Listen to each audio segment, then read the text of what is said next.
Welcome, everybody, to the Heart of the Artist. We have an amazing show for you today. I am your co-host, Whisper Poet, and my co-host, Catalyst. Woo woo. Today, we have for you an interview with this amazing gal. I cannot wait to get into this conversation.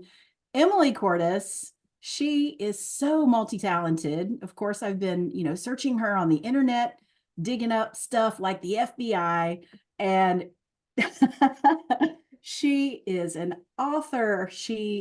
Does stuff with plays. I had to even look it up. Designed theater. I didn't even know what that was. I had to look it up. Devised, yeah.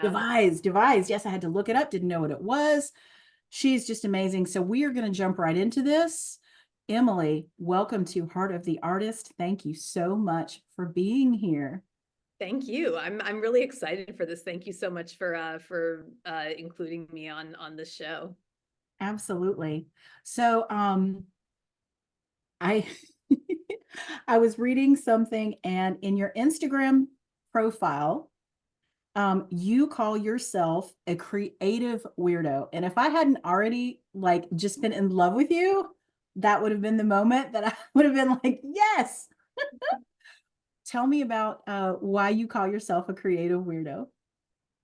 I think, yeah, just, I kind of consider myself to be kind of a bit of an oddball, bit eccentric, and just kind of a creative Jill of all trades. I mean, poetry and theater are kind of my main, my preferred means of expression, but I really am just open to a little bit of everything. And I think that that's kind of a good, way to live and way to be.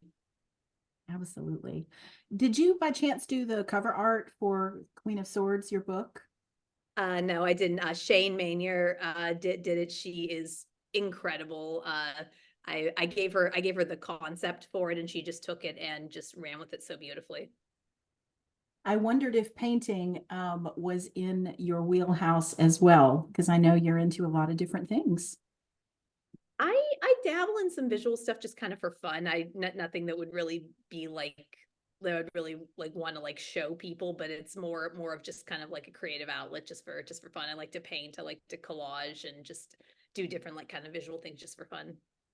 I've asked some of my poet friends about this before. We talk about when we get into spaces where we're sort of poetry blocked for the moment. Have you found that doing different forms of creative expression kind of reboots you to get you back into writing? Yeah, I think anytime you can get the juices flowing, absolutely. And there are different like expressive arts methods that I've tried that incorporate a little bit of everything. There's this one method called the TAMALPA method of it's sort of an expressive arts method. I've done a few workshops in there, and it'll be like, okay, we're gonna do like some movement exercises or a dance for like 5 minutes, and then write a poem about your dance, and then do a drawing inspired by that poem, and things that sort of like feed off of each other. So I think that any way you can sort of stimulate that, I think it can have ripple effects, and that can find its way into your writing as well. I absolutely love that idea. I am going to look that up. Tamalpa. Mhm. Tamalpa? Yeah, they do workshops. They're largely based out of California. They have an institute there, but they also do, you can get trained to facilitate it, and they also do workshops in person or over Zoom all over the world. So it's definitely worth checking out. It's a lot of fun. That's fantastic. You kind of have, you remind me of a ballerina, the way that you pull back your hair and you have these lovely cheekbones. Do you have history in dance? A little bit. My my movement background is kind of a little more in like physical theater and like sort of more from a theatrical standpoint, but I do have a little bit of a dance background, more modern dance and some Middle Eastern and like belly dance. I've even kind of dabbled in some stuff like burlesque, which is fun. Yeah, just kind of I'm definitely a mover in a lot of ways too. Absolutely. I love that. Well, talking about burlesque segues me into, I always read a poem. And of course, I went through Queen of Swords last night and absolutely love it. So, I'm going to plug your book right now. Y'all buy this book. It's amazing. But I want to read for you Poisoned Honey on page 78. I thought you were gonna read Exposure. That one is definitely like got some burlesque vibes, but okay, Poison Honey, let's go. I never meant to hurt you, but it seems that's what I do. Italian blood with opera as base volume, November's child. My hand shakes, clawed attacks, wearing armor for so long it's become my skin. You're right, that I could never let anybody in. And as I soar higher, a drama queen bee, that stinger's gotten sharper out of necessity. My honey's always spicy, just a touch of chili pepper, acquired taste. You'll either love it or hate it, and cut with vinegar to filter out the flies that swarm around me. I forget. It chases off hummingbirds too.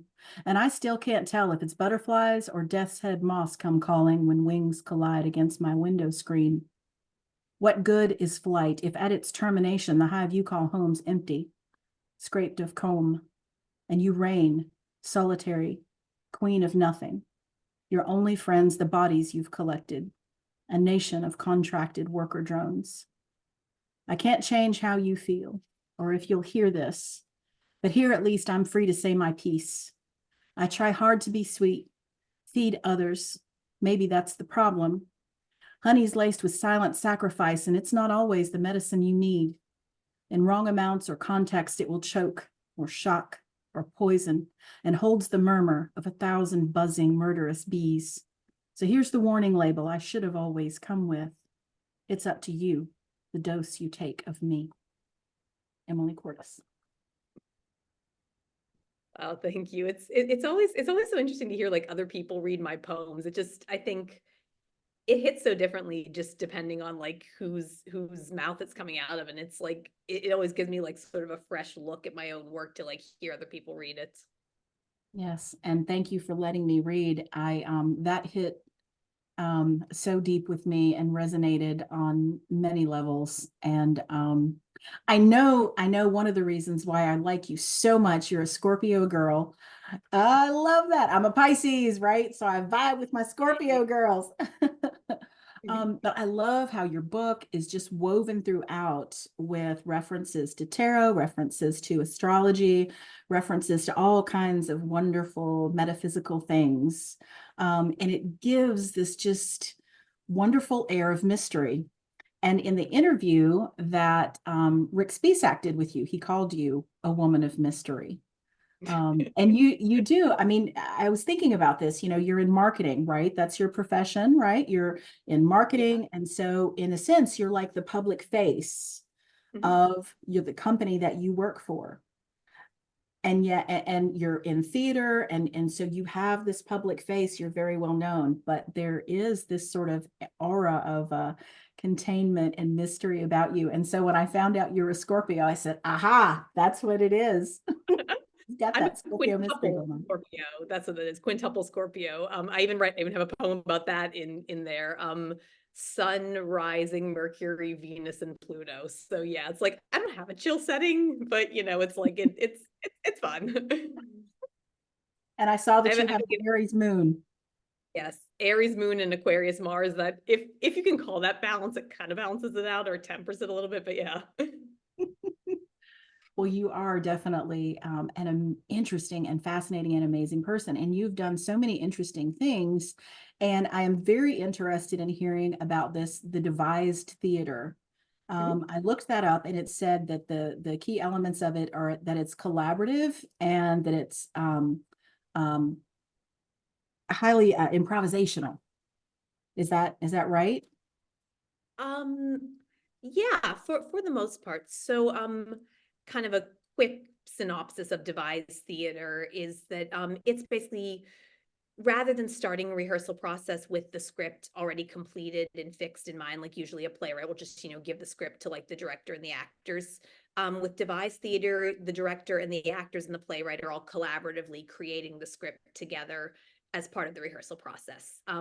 Eventually, it's not like improv and that it's different every night. Eventually, it does like reach a final fixed form, but everyone sort of has more of a hand in the creation process. It's a lot more of a diplomatic and generative model of making theater, and that's how I have co-created a couple of plays in that model and also performed in some other people's devised plays. And it's so much my jam. So, you know, I definitely, I think that's probably my preferred way of being involved in theater whenever I can, just because of the like, you're not just interpreting a playwright's words, you're also kind of putting your own shape and your own stamp on the material too. It sounds absolutely fascinating and a lot of fun. What were some of those works that you were participating in? I so I'm part of a group that I sort of co-founded. It's called Tapestry Collective. It's a feminist theater group. That's sort of the producing name under which I've produced two devised plays. It's me and a couple of other regular collaborators with whom I work, and we produced two plays, one of which premiered. The first one was sort of more of like a workshop work in progress showing, and the second one was premiered in March of 2022 in New York City. That was our first full-on big girl panties production. We were getting like grant money for it. We got press reviews. So those are a couple of things that I've helped to instigate. I produced, performed in, and co-created them. And I've also been part of some other different theater companies' devised productions. It's actually kind of funny. The experience I have doing burlesque was in a show I did, a devised play I was in 2018, I think. It was about the connection between fiber arts and sex work, and how the two have sort of been the domains of marginalized women throughout time. And as part of that, you know, the characters did burlesque numbers. So that was sort of how I first kind of got into that and learned how to do that. It's a lot of fun. That sounds just like an amazing experience. Was doing the burlesque a departure for you from other roles because of the sexuality of the content? I've done some roles that are a little more like a little more kind of like sexual or sensual, not like porn, not nothing like that, of course, but you know, it wasn't so much of a departure character wise, but it was my first time actually doing burlesque, and we studied we had a burlesque instructor come in and teach us how to do stuff and choreograph stuff, and it was my first time actually, you know, working in that style of dance and performing it for an audience. And it's one of those things I never really imagined myself doing, but like I can see how it can become, you know, a habit, because it's so empowering. It's so empowering to like get to just like it, because burlesque, it's a very smart art form. It's like you're not just like stripping, you know, there's act development, there's this whole, you know, that there's this whole kind of elements of like satire and tease and all of this stuff that goes into it. So there's a lot of virtuosity in it, and just getting to like show off your body on your terms to a crowd that is there to like hoot and holler and support you with enthusiasm, that's so empowering. Fantastic. I love that. Now, you've also been in some movies, right? And were they, I looked at the titles and I got the impression, were they horror movies? Yeah, I've done some horror films, yeah, and Oh, along the same lines of the kind of more like kind of darker edgy roles. I did play a succubus in one of them. That was a film I was doing when I was living back in Pittsburgh. That was definitely kind of a B movie, but it was a fun experience to just get to play like kind of like a villainous character and just do some really outrageous stuff in the name of it. that is fantastic. So, did you deal with like fake blood and all of these kinds of things? Oh yeah, definitely. There was mo it was, yeah, fake blood, monster makeup. I was there was the final exorcism scene. I was like in the makeup chair for like 2 hours, like getting done up for that. And we had like a scene where I like basically kind of like bled out, and it was it was fun. It was interesting. But and it probably took about two more hours just to wash all the stuff off. But yeah, that was definitely a file under something very interesting that I have done in the name of art. To this day, my dad still can't watch that. But yeah. Yeah, yes. So as an actor going into that, how did you approach that role, with it being so different from anything that you had done before? What did you have to do to put yourself in that space? Um, I think that, as with any kind of character, you just, even if you're playing like a supernatural character, you have to find the humanity in it. You have to find, the the empathy for that character, what they want, what they are trying to accomplish, even if it's in a kind of a dark or a maladjusted way. And you kind of just commit to it with as much truth as you can. I have a lot of sayings of which I'm fond, but one of them is like all villains are heroes of their own stories. So, it's like everyone believes that they are, the main character in their own lives, and they're doing the the things, whatever they do, for the right reasons. So I think that's something that I really, no matter what the character, I try to like lead from that source of like connection and empathy. I love that. I love that. So, did you get to go to like an opening party and We had a screening. It was just kind of amongst us. It wasn't really like a big like premiere thing, but we had a screening of that, and we did kind of hit up a couple of like local like horror festivals and conventions and stuff, just to sort of like promote it a little bit, but didn't get to do anything like super like red carpet cool for it. Maybe one day for a future production, but that it was kind of just like a smaller kind of indie thing.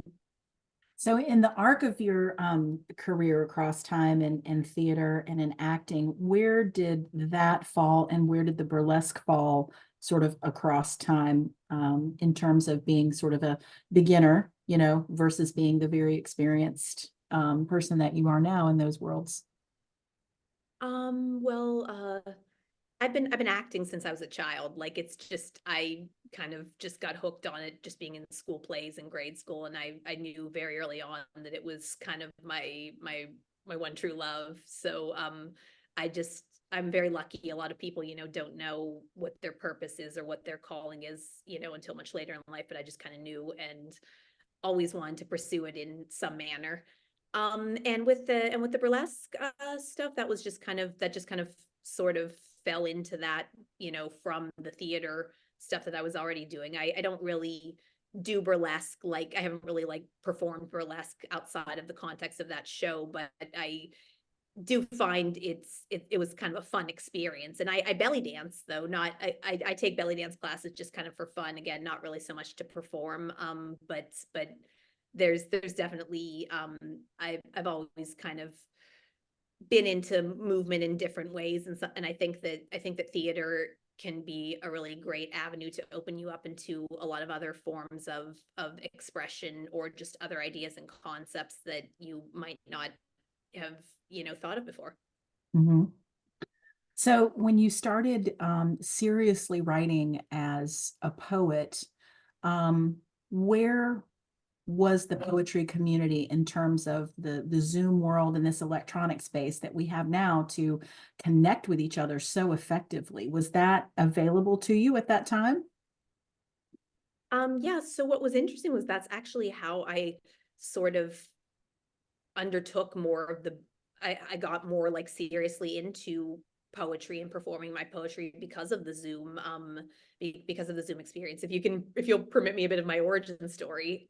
Um, okay, so I have been writing poetry pretty much since I was like a young teenager, but not really performing it until very recently. And as you had mentioned, I also work in arts administration. I do marketing and fundraising for theaters and for cultural orgs. And I was working for the New Eurekan Poets Cafe in New York City. And I wasn't really very involved as an artist until the pandemic hit. Ironically enough, like usually I would work in the office during the day, and then when it was time to go, I would just sort of peace out and go to my own rehearsals and shows and do my own thing. But then COVID hit, and we moved all of our open mic programs online.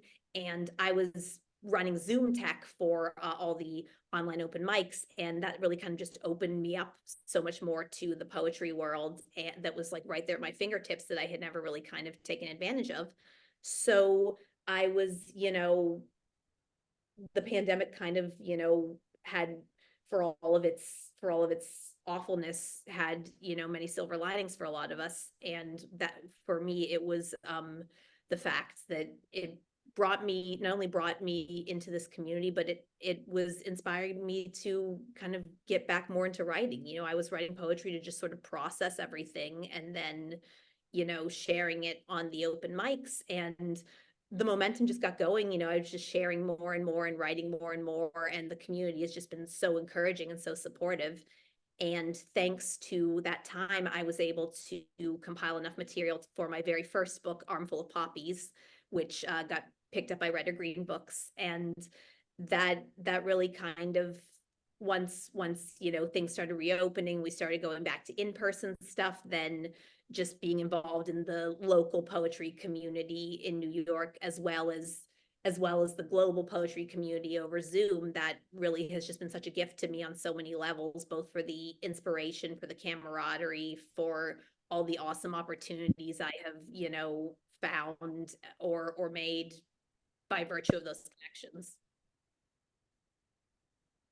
I just am thinking about that whole process of, and it makes complete sense why maybe the virtual stuff wasn't where you went to immediately, because you've come from this environment where you're on stage and you're doing things in person. And then all of a sudden here's this whole new world, and oh my God, you worked for New Yo. Like, wow, New Yo.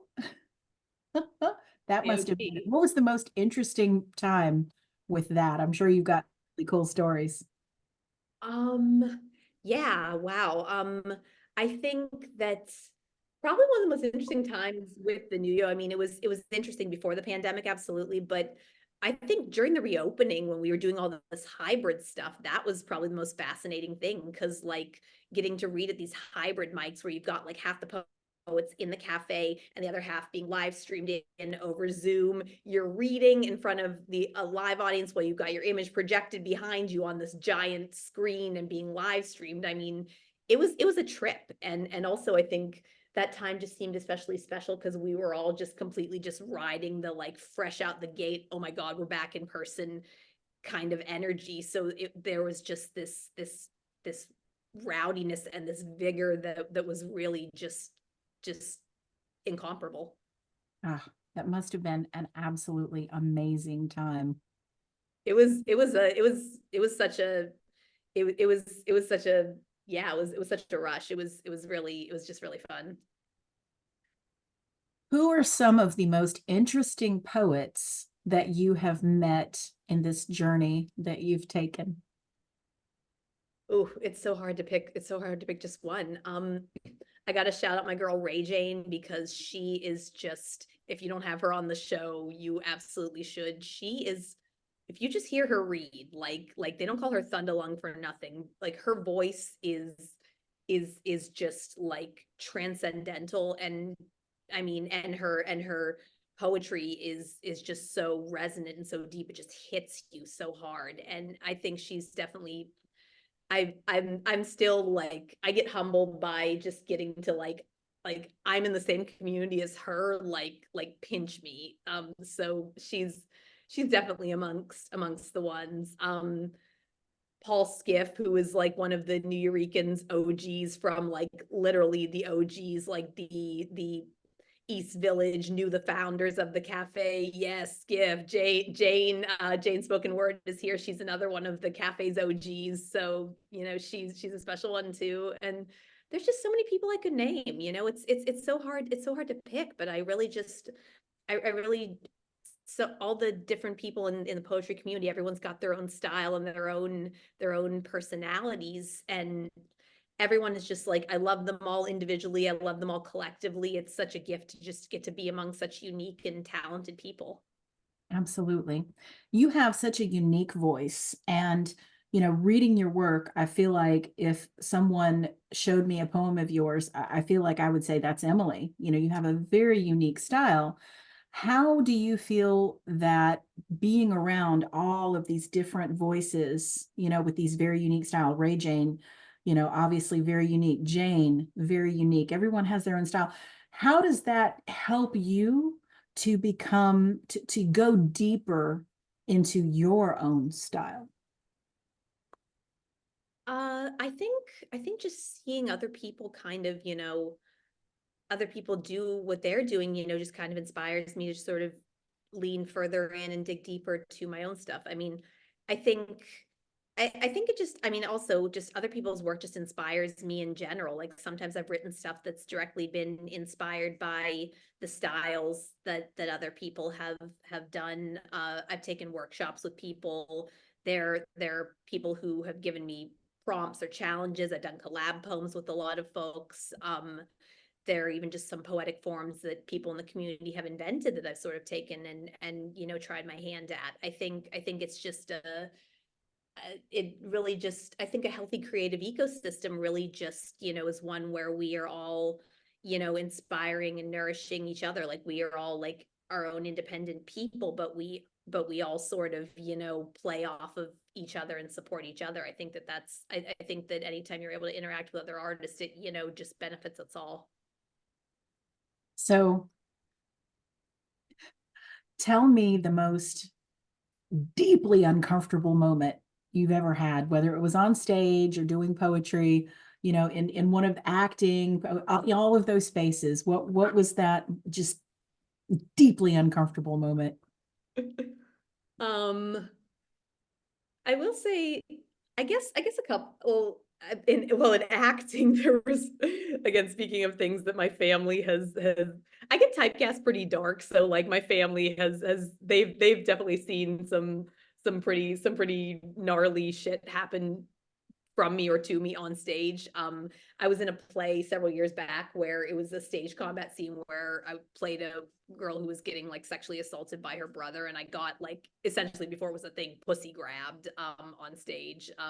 Again, stage combat. That was a I wasn't really uncomfortable doing it because it was a safe, obviously, setup and everything, but it's always, anytime you do something like that on stage and you've got people, your family and stuff in the audience, it's always a little kind of awkward.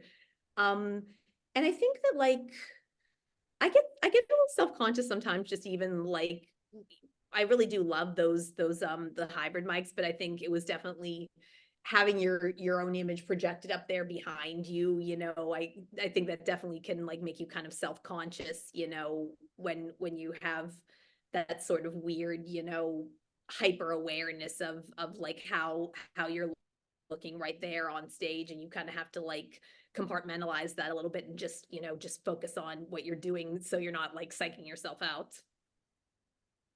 I read a poem of yours at a Chaos Magic last night, and I have a terrible memory, so I can't remember which one I read. I think it might have been Hurricanes, but Oh yeah.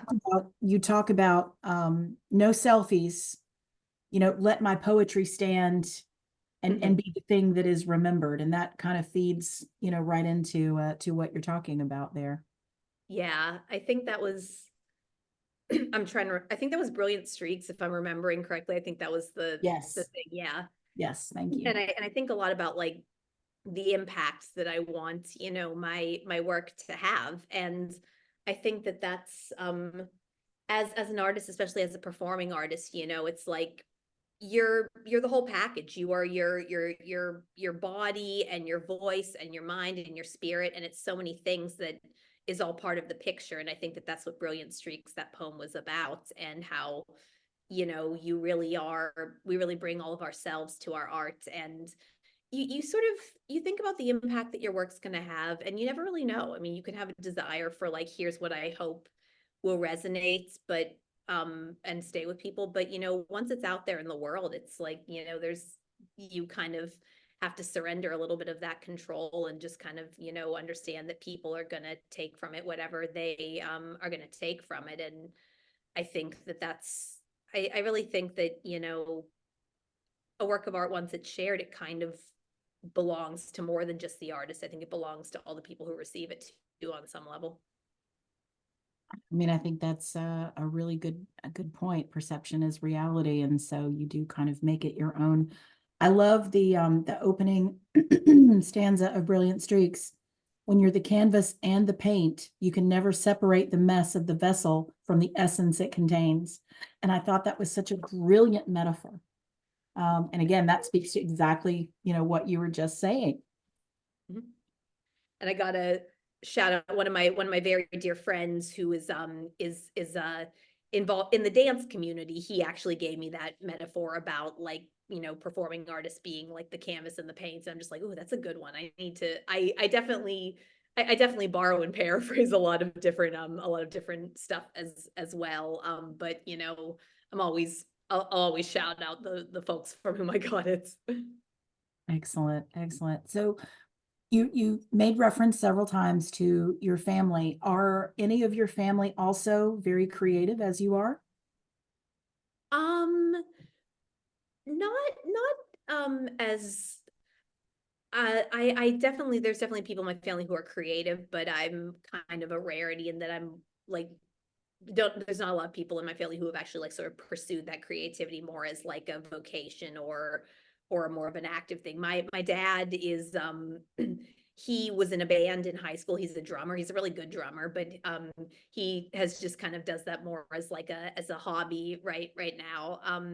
But he's always kind of had like a musical bent.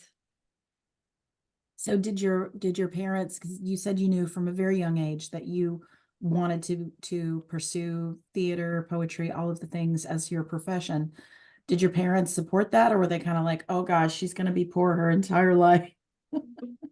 Well, I'm very lucky that my family was very supportive of me, and even though as I mentioned, it's like I'm kind of one of the only ones in the family who's sort of pursued it more as a calling. Like my family's always been very supportive of the arts, and like they were taking me to like plays and museums and stuff from a very young age. So I've been very lucky that that my family's been very supportive of that, and even if they might not entirely always understand like why do I go into this, so like what this is what she believes in and this is what makes her happy, and if she's happy and secure, then that's what matters. Do they still come to your openings? Yeah. Yeah, whenever they can. I'm from Pittsburgh, so Pittsburgh, Pennsylvania. So it's close enough to New York that they can come up and visit and see stuff sometimes, and I can come home to visit. But it's that sweet spot where it's like we're close enough, but we're not like all up in each other's grills. Now, speaking of openings, the company that you are with has a production that is opening. Is it this week? Friday, yes. Fantastic. Because when I think we spoke yesterday and you were talking about just having, handed out some flyers. So tell us about that production. What's going on? Yeah, I work so for my day job, as you mentioned, I do marketing for a theater company, a great New York-based theater company called Houses on the Moon. And their whole mission is to put untold stories on stage. And the way that they create new plays, and they start with storytelling workshops with members of different groups, like say LGBTQ people who have experienced gun violence, people with incarcerated family members, and so forth. And they will create plays and storylines based on the stories in these workshops, and working alongside the people to make sure that their lived experiences are depicted on stage. And once they premiere the plays off Broadway, afterwards they will tour them as for education and advocacy purposes. So it's a really great merging of theater and social justice, both things about which I'm very passionate. So the show that we have opening on Friday is called Hotel Happy, and it's a play about sexual tourism in Colombia and that industry's connection to the country's ongoing armed conflict. And it's about how it uses farce and absurdity to reflect kind of the absurdity of war and how war and political violence displace us all, but it's done in a way that is very kind of tongue-in-cheek and satirical about American Colombian relations, to sort of help us get that perspective. I mean, it touches on some very deep and serious issues, but it's also done in a very you know kind of a comic and unique way. Another really cool thing about it is that there is a character in it that is there's a donkey that is played by a life-size donkey puppet designed by the guy who did the puppets for Warhorse. So it's really cool. And also part of the donkey represents the resilience of nature and the natural world and of the Colombian people. And it's this life-size donkey puppet that's operated by the entire cast and crew. It's super cool, and I'm not just saying that because I work for them. It's just a really, I've seen some, you know, behind the scenes stuff and some earlier versions of it, and it's a really awesome piece. So if you're in New York, definitely recommend going to see it. You can follow along on any of our social media accounts for info on that. You can if you feel so moved, you can even, you know, drop us a few bucks for donations. But yeah, it's a really cool play. I'm excited that we're going to be opening this very soon. So, why was it that you were not interested in having an onstage role for that production? Well, I tend to, so I kind of tend to sort of keep my arts admin life and my artistic life sort of separate. And they usually don't, they usually put out like more of like an open casting call for the roles rather than like casting in-house from the people who work there. So I'm kind of more on the admin end for this, and also the characters in it are all Latinx. So obviously you want Latinx actors to play that. That being said, you know, if they were to kind of, you know, tap me for something, I would not say no. But this was kind of not really the project for it. So, when you decide to pursue a role on the stage, what would be something that you would look at and say, I want that one? Like, what draws you to a role? What gets you excited? Um, Well, as I mentioned, I love just, you know, kind of weird experimental stuff and device stuff. That's very much my jam, especially stuff that has like kind of a political bent, like anything that deals with like different social justice issues. I was I was not in the show, but I helped co-develop a piece. There's a group called Loom Ensemble. They did a play recently called Tell Me How You Breathe. It was about climate change and the sort of us learning from nature and learning from our ancestors, how to deal with the impact of climate change. And I helped sort of collaborate on the development of that. And that was very much a project that was so great to be part of, because, you know, it really speaks to the stuff going on in the world today. So anything in general with like political, like a political bent in a meaningful way, that I'm very passionate about. And I think just I'm open to a lot of things, but just characters that have like depth and nuance and complexity and are telling stories that really, you know, need to be heard and articulated and can, you know, inspire people to connect with something, you know, kind of deeper than they would usually experience. You know, that's my jam. Talk about how acting gives depth and range to you as a poet, both as a written poet and as a spoken word artist. Um, I think that, well, I mean, as we sort of said before, I think that any kind of art form, you know, kind of they all sort of intersect and feed each other. And I think that going into performance poetry as an actor, I already kind of had a little bit of a leg up knowing how to be on stage and sort of, you know, be up before an audience. It's kind of interesting because I'm still sort of finding a little bit more of my step as a performance poet, kind of finding my voice and my style and everything, because that's something I've only been sort of doing maybe for the last couple of years versus, you know, acting for most of my life. But one thing that I've found is that no matter how you're performing, we're all sort of, or just even in our lives, we're all just sort of playing different versions of ourselves. So, you know, I think we're all acting in one way or another. I mean, maybe I'm playing like, you know, performance poet Emily, or maybe when I'm, you know, pitching like stuff to about the company I work for, I'm sort of doing like marketing spiel Emily. And I think that one of my mentors actually in the fundraising community, who was like, she wrote grants for an organization I worked for, and she was also in her other vocation was an opera singer, and she talks about how, you know, no matter what you're doing, you're all sort of playing like a different version of yourself. And I think the best performers and the best artists are the ones who are really kind of able to own all versions of themselves and just kind of bring their authenticity to whatever kind of way they're showing up, or they can sort of embody these different roles without like losing themselves. Well, I guess in that way, you really are the Queen of Swords. You have all of these different swords at your disposal. I love that. And I have gotten so caught up in like just this conversation, we haven't even had you read. Would you like to read some of your work?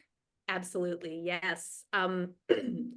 So I'm going to start off with the title poem, Queen of Swords, and as a bit of a sort of a reference back to the people in the poetry community who inspired me. So one of my literary mentors is Eric Words Maldonado, aka Advocate of Words. He was a former host of the New Yorkers open mics, and he gave this really great metaphor about how poets, our gift with words is kind of like a sword that we all carry around, and we can use it to knight you or we can use it to cut you, depending on, you know, our intention.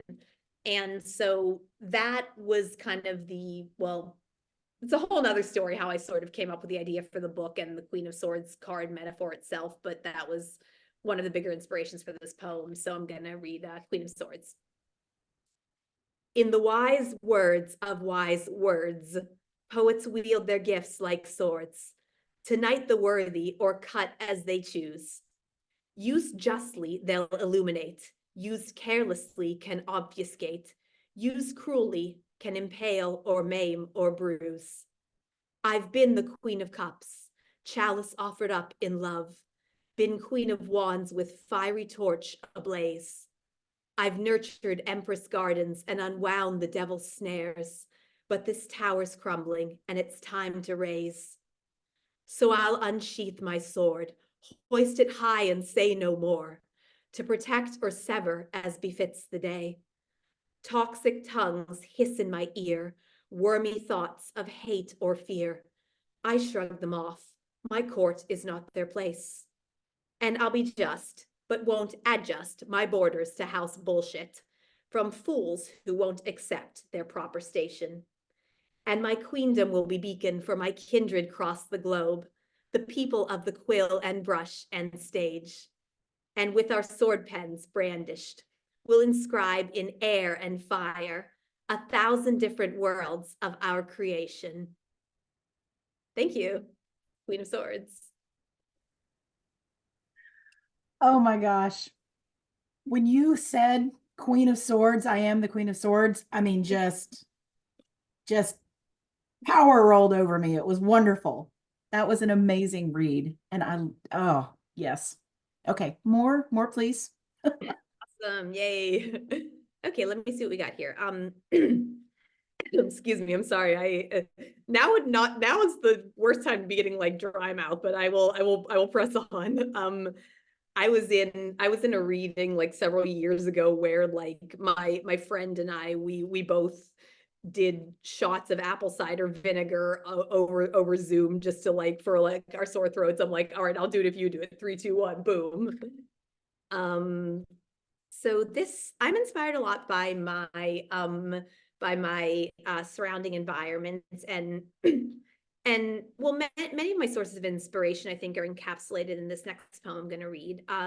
Inspired a lot by spirituality, inspired a lot by what goes on in the world, including like political events, climate change, things like that, and inspired by the role of the artist and the artistic process in general. So this one I wrote, this was the day after New Year's 2022. It was 56 degrees and I was dancing outdoors at this outdoor ecstatic dance event in McCarran Park in Brooklyn, New York. And this is called Tandava. January 2nd finds me outdoors, dancing under cloudy Brooklyn skies. Boots mud-caked, souls ecstatic like our Woodstock predecessors, bless cursed to witness interesting times. Feet charting out intentions as my head's unspooling poems, welcoming a year so young and infinitely old. 360s spun on this high 50s day. Knit hoodies, fingerless gloves, fresh boosters and KN95s are prayer-thin barriers as the oceans and the numbers surge and rise. Spines ripple and arms undulate, but the knot between my shoulder blades won't leave. Can't shake the past from off my back. Should charge rent for how long that monkey stayed. Another page turns. Strange how little changes. My 34th found me in this same park. Slam jamming to Nirvana, masked and joyful. Hope rippling through the mild November dark. Are we brave or merely brazen, or just stupid and contagious? Dancing rings round wilting roses, spiraling toward life or death with every passing day. In India, they say, the great god Shiva dances ringed with flames. Poised gracefully between rebirth and sheer annihilation. When his dance starts, the world will terminate. But other versions say, in motion, he sustains us. When he stops is when it ends. So cosmic DJs keep that music playing, spin galaxies and chakras like turntables. Can't fall asleep at wheels or at the decks. Until our last day comes, gods and creators will dance each new beginning till the end. Thank you. I love that visual imagery. I can picture you out there with your muddy boots, just moving and dancing. It just, that euphoria. Talk about that moment. Like, what was that like? It was, I love ecstatic dance. I'm a very active part of the ecstatic dance community here in New York, and it's kind of a just like freestyle dance, just like freestyle, free form. Like I kind of call it like community hippie dance. Like it's just like a bunch of sweaty hippies throwing themselves around a room in whatever way, or outdoors in whatever way they see fit. And it is fucking medicine, I swear to God. And I'm so grateful for that as like a expressive outlet. Herbal mosh pit, yes, yes, yes. So it was kind of surreal because like this was like the height of Omicron, like that December, we had that fresh wave of just like it going on and everyone getting sick and all this stuff shutting down, and then tenuously sort of creeping back by January, and we're out there dancing in this like unseasonably warm day that I was grateful for the warm weather, of course, but like this is climate change. And I would reflecting on New Year's, reflecting on the idea of like, are we kind of coming into a new world now that the pandemic is kind of, at least kind of the worst is over, or is it just more of the same? And having all of these weird dichotomies just sort of swirling around in my head, as I'm dancing. And one sort of actually taking back to your original question, when I dance, when I move, it helps me think more clearly. And sometimes I'll be dancing and I'll have ideas for poems kind of coming into my head, formulating, because I think, your body's sort of freed up and it allows you to think more clearly. And I was kind of, just kind of working through this in my head while I was out there kind of taking in this experience. So it was fun, it was poignant, it was surreal, it was just kind of, I knew I had to like capture it somehow. I love that. And I love what you're talking about with this connection between kinetic energy and our creative energy. Mhm. Um, that's an interesting topic. Is that something you can kind of add to and elaborate on? Yeah, I think there's many ways to just sort of channel expression. I mean, some people channel it through their bodies, some people through their words, some people through music. I think it's just like, just yeah, different outlets, and they all sort of intersect, I think. I definitely, and I love overlap too. another cool thing is when I've done some kind of cross genre stuff, Jane's husband Albie is an amazing bassist, and I've had some opportunities where he's played bass behind me when I've been reading my poetry live. That's been so much fun. Like reading my poems when there's been like live music backup. That's highly recommended. It adds like such a different element to the poems, and I am a big fan of whether it's theater, whether it's poetry, whether it's anything. I love art that just kind of like crosses genres. I think it's so much more interesting. It's fun, expands upon stuff. Well, if anyone can do it, I think it's going to be you. So, what are some vistas you have not crossed yet? What's next? What's on the horizon?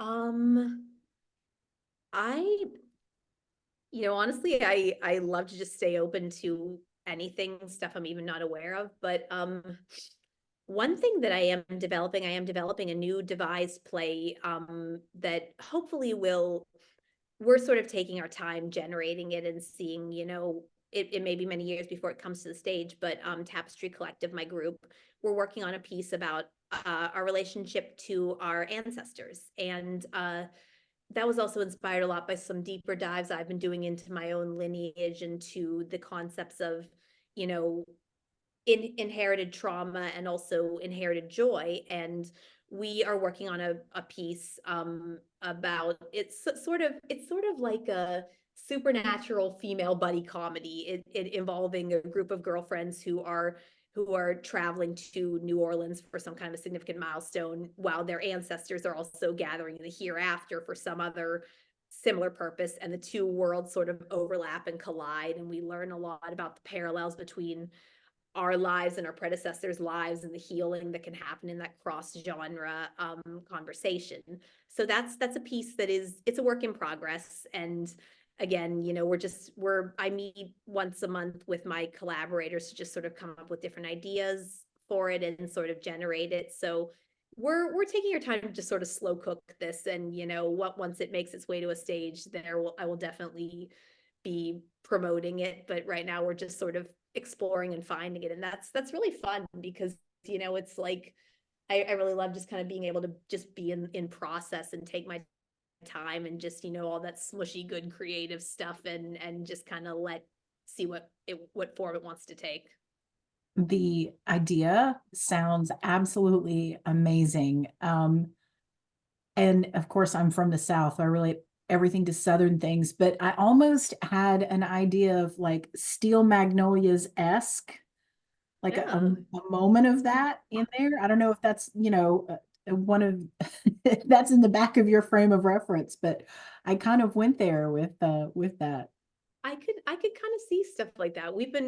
So for R&D, we've been watching like I said, we've been watching like a lot of kind of different like buddy comedy movies like Girls Trip and Joyride and Bridesmaids and stuff like that. Like we want it to be, even though it's dealing with like some very serious stuff, like we're touching on, the immigrant experience, because ancestry, obviously we're all sort of immigrants in this country, and with that comes a lot of the stories of that experience. We're tackling, white supremacy. We're tackling our connections to the land and to displacement. So there's a lot of really serious stuff in there, obviously, but we also we want to be funny. We want it to be sort of satirical and tongue in cheek, and also celebrate the joys of our ancestors as well as their pain, and kind of see them in their totality. So we're definitely drawing from a lot of like kind of like sort of modern comic sources, but Steel Magnolias is always kind of a good that's a classic. I think we'll see if we can kind of find some elements of that in there too. Debbie posed a great question. She said she would like to know if Emily has done any reading or research regarding the piece in development, and if so, what those titles or authors are. Debbie, I've been watching you and your facial expressions, and I'm like, Debbie is We're over here digging this. so We're digging this. excited about this. Lovely. This is lovely. So one, I'm probably gonna like butcher her last name, but there's a book called Italian Folk Magic by Mary Grace Faroon, I think. Faroon, is that her name? If you Google Italian folk magic, that's on there. And I think the Root Circle, I think is her Instagram.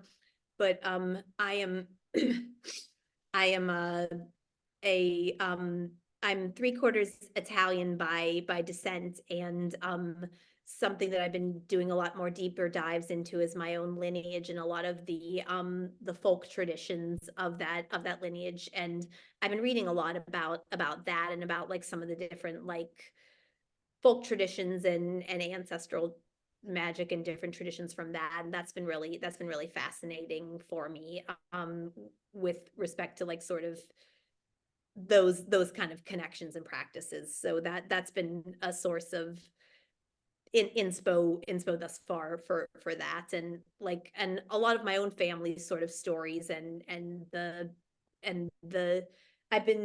I was lucky enough to go on a heritage tour of Calabria in the fall of 2021, where they take you to like different places where your family lived, and show you like historical research stuff on them. And I've been sort of inspired by a lot of the stories that I've gathered from that experience too. Fantastic. It sounds like you're really sort of like connecting with the crone power of your own ancestry. And I love that. Do you think as we become more mature as women that we automatically like gravitate to that? Maybe, I'm not sure. I'm kind of thinking about that as well. You know, I think there's kind of, I think it's just kind of a pull for it. I keep quoting stuff, but another movie that's one of my favorite movies, and also kind of a bit of a source of inspiration in terms of like intergenerational healing, is Practical Magic. I love that movie. And there's a line for like, there's a little witch in every woman. And I think that, you know, we all kind of have a little bit of an element of us that is drawn to the magical, to the ethereal, and to coming together as in community to support and heal each other. Absolutely. I'm sorry, I keep having to like hit the throat spray. I'm so sorry. I'm like, ah. Please, please, sorry. So I could talk to you for forever. I mean, just I have enjoyed this conversation so much. We're kind of at the end of our hour, but I would really love to close things out with another read from you. If you've got, if I'm not torturing you to ask you to read one more. Oh God, no, I love this. And there's actually something that I have been finding is very fun to do with this. So in like a tarot reading, I have found with the sharing of this book that sometimes it likes to be shared according to the energy of the group. So when I perform when I read from this, I like to leave a little room in my sets for a little audience participation. So uh, you guys are going to help me decide which is the last poem we want to read. So if you can give me a number between 1 and 151, I'm going to flip through here and pick the poem on that page. So we're going to do a little bibliomancy. So you can either say it out loud, drop it in the chat. 143. All right, we got 143. If we have time for another, we can do another, but 143 seems to be the one here. Oh, great. I was actually hoping to read this one. This is one of the ones that I feel is pretty iconic of my style. And it also kind of contains a lot of things that I'd also spoken of like the metaphors I like to roll with, the commentary on what it is to be an artist. And this is called Gazpacho. This is borrowed from so Amanda Palmer, the front woman for the Dresden Dolls, and who's also just a badass and amazing artist in her own right. She has a book called The Art of Asking, highly recommend. And she talks about how she uses the metaphor that art is like gazpacho, and the artist's personal life is like all the ingredients, the tomatoes, the onion, the whatever. And some artists are a lot more like overtly confessional, and they like their gazpacho really chunky. They'll just put all their stuff out there just raw and unprocessed, and like, this is me, this is my life. And others blend it up more smooth and fine and kind of subtly work themselves into it. But like our art contains all of that we bring to the table. So I sort of riffed on this, and this one is called Gazpacho. I borrow this metaphor, like sugar from my neighbor. Art's like gazpacho, and your life is the tomatoes, onions, peppers, cilantro. Some folks mix it smooth, blend it unrecognizable. Others throw the whole garden, fresh plucked, roughly chopped, on the table. I've never been comfy with my truth on the line. It's unprocessed and it's messy. Can't shoot it unrefined. Gotta strain away the pulp, mash it up and pulverize, stomp down and distill it till it's something you'd enjoy polite at dinner time. Goes down easy, a digestive, won't upset any stomach or derail any diet. Your paleo, your keto, your oh no, here we go, not again, need some cheese to line my stomach for this girl's wine. So I season with apologies, like my vegan food dished up to omnis. I know it's a hard sell. You might not like what I like, but it tastes the same or pretty close if you just close your eyes. So just give it a try. As I bat my eyes, stir the batter and try to butter up your eye rolls, hoping, like that same cold soup at Lisa Simpson's barbecue, it won't get fed to dogs while others feast on flesh, because with salad at a potluck, you don't win friends. It's a matter of taste. You could be the sweetest peach like Ms. Von Teese, seated like a charming garnish on the rim of a martini, and there'll always be someone who just won't eat. The fruits of my orchard might be bittersweet, acquired tastes, but I've worked too hard to tend these seeds, fed the soil with tears and prayers, and they don't come cheaply. So don't yuck my yum. I can't always be pleasing. Switching toppings with crowds, always customized neatly. But like pizza, deep dished, deadpan, or crust sprouted and live, even when I'm bad, I'm good. And my words are dollar slices served up for my people, or my grandma's pizzelles, warm from the iron to feed you. No traps here, just love for the honeys I see. Stir it up in your tea, soothe your soul and body. And if I'm not your cuppa, that's just fine by me. 'Cause life's a buffet, pick and choose what you take. And everyone here's got a place at this feast. Thank you. What an absolutely amazing poem to close out the show with. I love that. I feel like that rolled in everything that we talked about, all the things that we've learned about you. It feels like the quintessential Emily. And especially you pulled in your grandma's pizzelle. And Yeah. I sense that there are family recipes. Oh, yeah. Okay. I'm gonna bug you off Please camera. I'm do. gonna bug you. Emily, thank you so, so much for being here. It has been an absolute delight, and I hope that you have enjoyed it as much as we have. Thank, Please take thank a you. moment to share your book again, and actually both of them if you have both. I don't have the Poppies book. All right, gonna double fist this here. Came Yes. prepared. Okay, here we go. So Oop, this flip is, it, flip Queen of Swords around. You got her backward. oh, oops, okay, yeah, Here quick, you quick go. first. Okay. So this is Queen of Swords. And this is Armful of Poppies, both published by Red or Green Books. You can find them on my publisher's website, or you can DM me and I can send you a signed copy. Yeah, so very honored and humbled to get to share this with you guys. You know, it's like it is truly as much of a gift for me to you know, get to share this with you, and I hope that you all, you know, have had a great time too. In your I think it was the prologue for the book, you talked about the Queen of Swords. And it was leading with the heart. I'm paraphrasing here. Can you do better? They were your words. Yeah, I think that, so the Queen of Swords, a sort of a quick synopsis of what that symbol means to me. The Queen of Swords is a woman who uses her words and her intellect as a force for good in the world, as a force for justice and righteousness and clarity.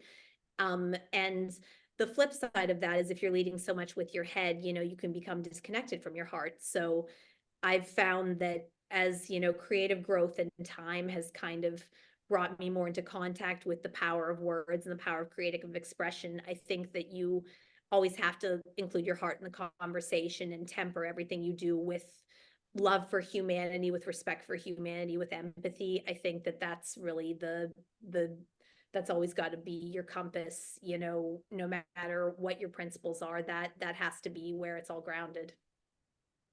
Well, I love that. And I think that you are in your full queen power. And I am just happy, as I know we all are, to have a seat to watch you wield those swords. So thank you so, so much. Emily Cordes, thank you. It has been a pleasure and an honor.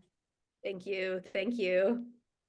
Thank you, everybody. This has been The Heart of the Artist with an absolutely amazing interview. Just much love, as always. Catalyst. Thank you, everyone. Thank you so much, Emily. Thank Amazing you. show. Thank you, guys. Much love, and we'll see you next time.